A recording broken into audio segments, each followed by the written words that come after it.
गरुड़ पुराण अध्याय 22 मरणासन्न अवस्था में आत्मा क्या अनुभव करती है। अंतिम क्षणों की दिव्य यात्रा। मृत्यु एक ऐसा शब्द जिससे हर कोई डरता है, लेकिन क्या आपने कभी सोचा है कि जब मृत्यु कुछ ही क्षण दूर होती है तब आत्मा क्या अनुभव करती है।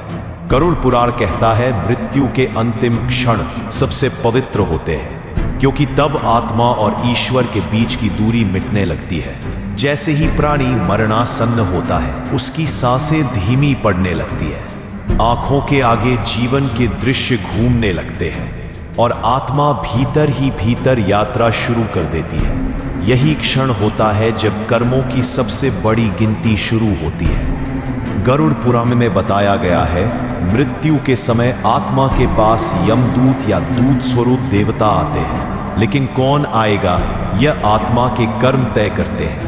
पापी आत्मा के चारों ओर अंधकार, डरावने दृश्य और यमदूत होते हैं, जबकि धार्मिक पुण्यात्मा के पास प्रकाशमय तेजस्वी देवदूत आते हैं। उस समय शरीर छूट रहा होता है, लेकिन आत्मा देख रही होती है अपने परिजनों को, अपनी यादों को और स्वयं को भी। गरुड़ पुराण विशेष रूप से कहता है, इसीलिए सनातन धर्म में मृत्यु के समय राम नाम जपवाना, गीता के श्लोक सुनाना, तुलसी जल देना और शांत वातावरण बनाना आवश्यक बताया गया है, क्योंकि उस समय आत्मा को दिशा चाहिए, न कि शोक। एक गहरा रहस्य।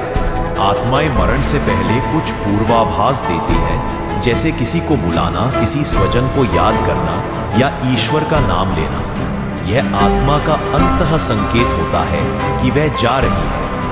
मृत्यु एक अंत नहीं बल्कि एक सचेत यात्रा की शुरुआत है। और गरुड़ पुराण बार बार कहता है जिसने अंतिम क्षणों को पहचान लिया उसने जीवन का सबसे बड़ा रहस्य जान लिया। अगले अध्याय में जानिए मृत्यु के बाद आत्मा को कौन मार्गदर्शन देता है।